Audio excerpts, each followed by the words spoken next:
So, with the release of Freaky coming out this weekend, we decided to break it down and find all the Easter eggs and references to the popular horror slashers that came before it. If we missed any, be sure to comment down below, give this video a thumbs up, and subscribe and ring that bell. There are going to be a lot of spoilers ahead, so if you haven't seen the movie Freaky, be sure to go check out my spoiler-free review right here. I thought it was fantastic, and go see it. It is now in theaters and will be on video on demand on December 4th. Without any further ado, let's talk about Freaky. Landon and Kennedy want to pay homage to all the horror slasher films that they grew up on, while at the same time including all of the tapestry of John Hughes films that center around high school kids. The film starts on Wednesday the 11th, where four suburban teenagers sit by a fire telling urban legends of the one they call the Blissfield Butcher. One teen says that the murder started back in 1977, while another said that it started in the mid-90s. One teenager makes a claim that the butcher always seems to attack around prom night. However, another teenager seems to correct her and say no, it's always during homecoming. If they watch prom night, they'd save time. There's a formula to it. A very simple formula! The one teenager, Isaac, spills beer on his girlfriend, so they go inside to clean it up. Inside the house, they find ancient artifacts because Ginny's father is an art collector. One of them being La Dola, an ancient Mayan dagger from 1438 that's used for human sacrifices. This kind of looks like your old girlfriend. Isaac goes exploring throughout the rest of the house, and suddenly he gets attacked by the butcher with a wine bottle, in the same exact way that a teenager was killed in Sorority Row. I should also note that the mask that he uses predominantly throughout the movie is one that he stole from this house as well. Next is Isaac's girlfriend Sandra, who gets killed by having her head repeatedly slammed with a toilet seat. Ouch! I'm kicking my ass! Outside, the other couple, Evan and Ginny, are on the tennis court when BAM! The butcher breaks a tennis racket and jams it into the side of Evan's head. Ginny runs away and is able to hide in a closet that has a secret closet of its own, but then decides to run out into the open when she sees that her absent-minded parents are coming in the driveway. She makes a run for it, but the butcher stops her and impales her on a spear up against a wall. The butcher flees the scene, but not before stealing the dollar that seemed to be calling out to him. The parents find Ginny, and it's very clearly a nod to the opening of the movie's Scream. But considering Ginny is impaled up against the wall, it also feels like the classic Michael Myers kill. The following morning, Thursday the 12th, we meet Millie, a typical 17-year-old girl who wakes up in her room that's bright pink and has some posters of decorations, subtly referencing the duality of dichotomy, alluding to the transformation that's going to happen later in the movie. We meet Millie's mom, Paula, played by Katie Finneran, or as a true horror fan might know, Judy Rose in the 1990s zombie horror remake Night of the Living Dead, and Millie's sister Charlene, played by Dana Drury, a small-town cop who is essentially an inverted version of Dewey from the Scream franchise. Both are small-town cops who have a younger sister that goes to the local high school. However, while Dewey has a Barney Fife-ish presence that oozes with inexperience, Charlene is smart, strident, and confident in what she is doing. Both are highly protective of the people that they care about, but after the Scary Movie franchise that kinda made Dewey a joke, I'm kinda glad they kinda did a little fun twist on the character. Millie goes to school where she runs into one of her teachers, Mr. Daniels, played by Alonzo Ward, who you may know as Fred, Calvin Bouchard's nephew in Jaws 3D. Millie also runs into her two best friends, Nyla and Josh, played by Celeste O'Connor and Misha Alshashevich, putting another fresh take on the horror genre. As the black and gay friends, these are typically the characters that die early on in the horror movies. You're black! I'm gay! We are so dead! However, here they're main characters that are actually well written. Josh has some of the funniest lines in the movie and is reminiscent of Ducky from Pretty in Pink.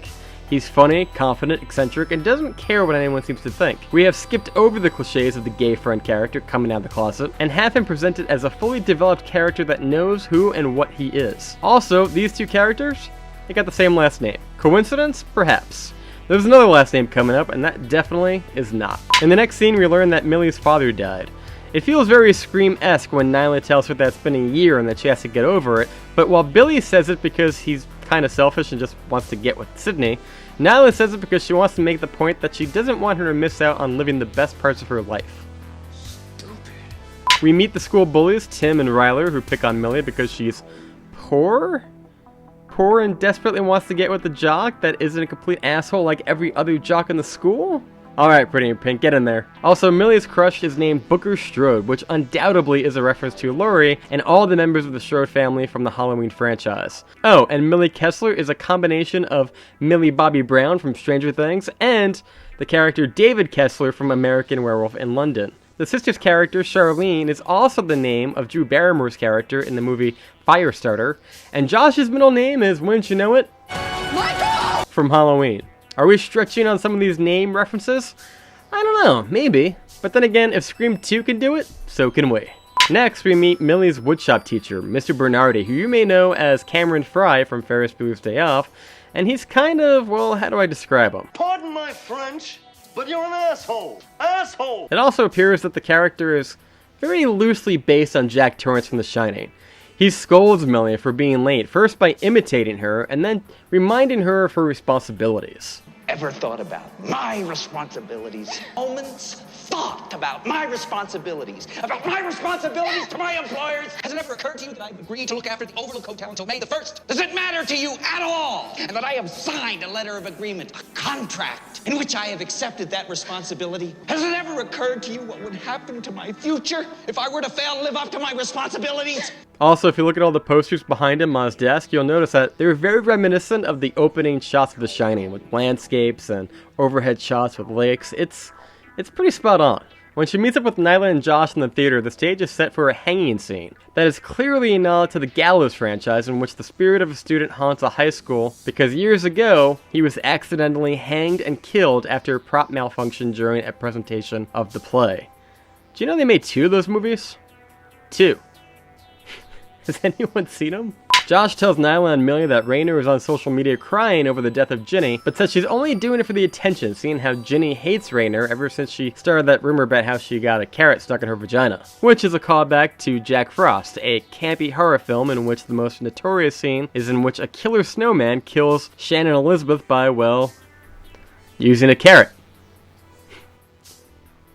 I didn't write it. Anyway, at the pep rally, there's 3 football players standing side by side to spell out the date 12/4/86, which, if that's a significant date in history, please comment down below. I'll give you a free digital copy, because I couldn't figure it out. The closest I could figure it out to is that it might be one day next to the release date of Critters, but that's it. Nothing really seems to add up, but if you could figure it out, if it's like the birthday of somebody in this movie, I will give you a free digital copy. Comment down below.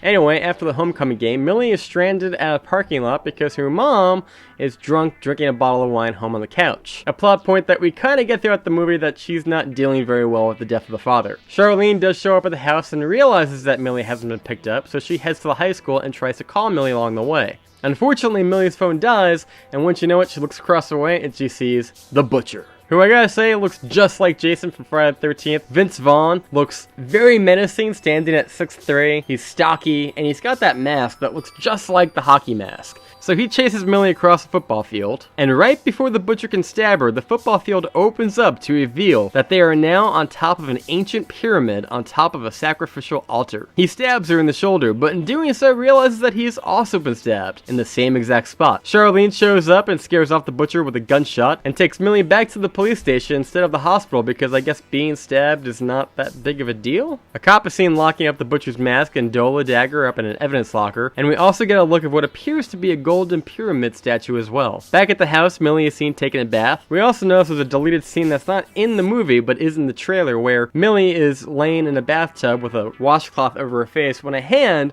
seems to reach directly in front of her, just like Freddy Krueger did on Nightmare on Elm Street. That night at midnight, the transformation occurs, and the two wake up in very different places, having switched bodies. We get a quick glimpse of the Butcher's hideout, where we see a mannequin head with nails in it, which is a reference to Hellraiser, a seamstress mannequin, which looks just like Buffalo Bill's in Silence of the Lambs, a dead white cat, which special effects master Tony Gardner said was the same exact one that was used in Scout's Guide to the Zombie Apocalypse.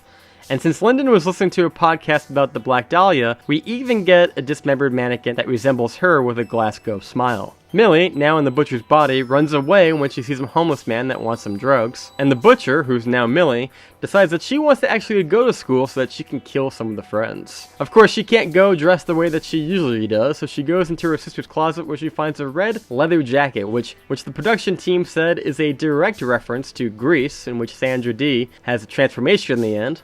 But we can't help but notice that this actually looks like the jacket from Michael Jackson's Thriller as well. Upon entering the high school, we hear the song Que Sera Sera, a Doris Day song specifically created and used for the Alfred Hitchcock classic The Man Who Knew Too Much. Versions of the song have appeared on a number of film and television soundtracks, often juxtaposed with dark and disastrous events to create an effective black comedy. For example, in The Simpsons episode Bart's Comet, the song is sung by the citizens of Springfield in anticipation of an impending comet that will wipe out the town and kill them all. Previously, the song was featured over the opening and ending credits of Heathers, a dark teen comedy dealing with murder and suicide. I love my dead gay son. The butcher then kills Rainer after she tells her that she didn't come here to clam jam by freezing her in the cryo chamber. Millie finds her later that day, but she's a frozen corpse, and she falls over and shatters. An effect we actually haven't seen that much of since the mid-90s. Hasta la vista, baby. Anyway, the butcher goes back to class and she licks the blood off of Booker's finger, really leaning into that Jennifer's body persona. Meanwhile, Millie scares the living hell out of her best friends, but through the power of cheerleading, proves that she is who she says she is. Shake, bitches. They research the dagger and realize that La Dola, which means the pain in Spanish, is an ancient Aztecian dagger used in ritual sacrifice. On the dagger it says that if the sacrifice is not successful, the soul of the two persons are swapped, and the change will become permanent after 24 hours. The dagger itself is made of bone with an oxidized bronze blade. The top is half skull and half man with a glimmering jewel in its eye. Beyond that, the writer said the mythology is completely made up. Yes, Aztecians allegedly did perform sacrificial rituals on top of a pyramid, and it's kinda crazy. They were also really into cannibalism and using skulls to scare people away, but for the purpose of this movie, none of that applies. Anyway, Millie gets back at her other bully, Timmy, by intimidating him in the same way that she was always intimidated by him, finally coming into her own and showing that she has just as much backbone as her sister. Meanwhile, the butcher decides that it'd be fun to cut her teacher in half using a table saw. Funny enough, there aren't actually a lot of horror movies that have done this before. Sure, there have been some TV shows that have used the idea in the past. Jesus Christ! What was I thinking?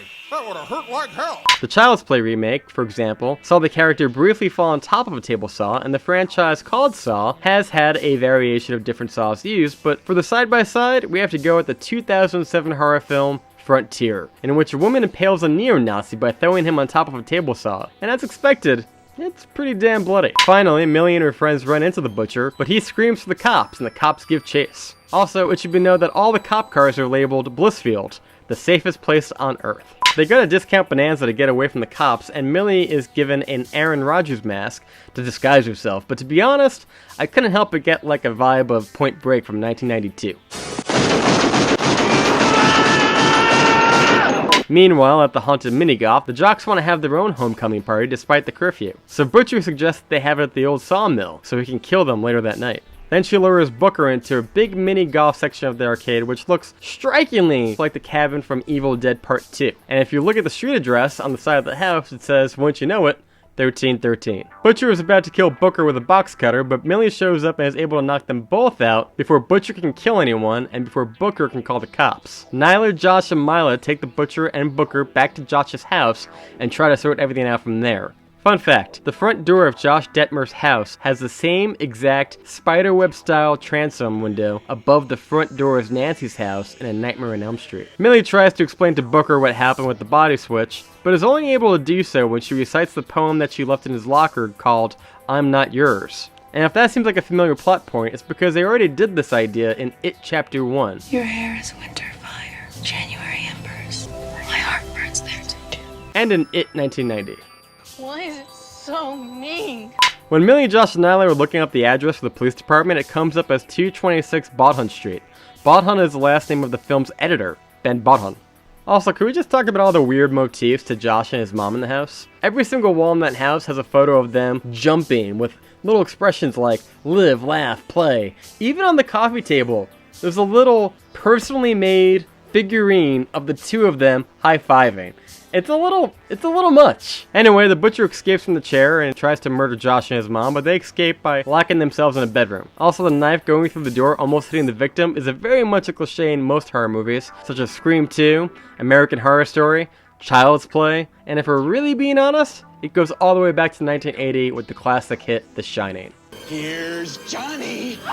The butcher runs all the way to the police station in an attempt to stop the gang. Millie sees this and runs in to save her sister. Charlene shoots at Millie, thinking it's the butcher. Butcher steals the mythical dagger, and Millie locks Charlene in a holding cell so that they can pursue the butcher. At the sawmill party, the butcher kills 3 of the jocks. One by slitting his throat with a broken bottle, the second by taking a chainsaw to a guy's crotch, and the third by decapitation. The kills are played for laughs more than scares, and it's very reminiscent of, I'd say, more of Ash from Evil Dead than, say, Leatherface from Texas Chainsaw. According to DP Laurie Rose, the use of bright pinks behind Millie were inspired by shots from Carrie, It, Spring Breakers, Mandy, and the Neon Demon. Personally, it reminded me of another John Hughes film, Weird Science. Next, she kills Phil using a hook in the same style of Candyman, busting in through a graffiti-covered wall and stabbing him in the eye with a hook. It also reminds me a bit of the fisherman from I Know What You Did Last Summer. Millie and Butcher finally square off, and through the help of her friends, finally are able to hold down the Butcher and switch bodies back just before time runs out. The cops then show up and shoot Butcher multiple times. However, if you know anything about horror movies, if you see a killer in the back of an ambulance, they're probably not dead. Back at Millie's house, the family is hanging out, and you'd think everything's over, but be warned. The killer always comes back for one last scare. Charlene, Millie, and Paula work together as a team, and Millie manages to use the leg of a chair as a wooden stake, impaling the butcher from behind before kicking it further into him. Very much like Buffy the Vampire Slayer, solidifying the character's arc and finding strength and confidence to stand up for herself. End credits. And that's the story of Freaky. Did we miss anything? Be sure to comment down below if there's any references that you picked up on. I know there's a lot of movies from the 80s that I haven't seen, but if you saw anything, be sure to comment down below. I've been John, you've been burned. Thank you so much for watching. We're almost at 3,000 subscribers. Be sure to click that bell and subscribe, and we will see you next time.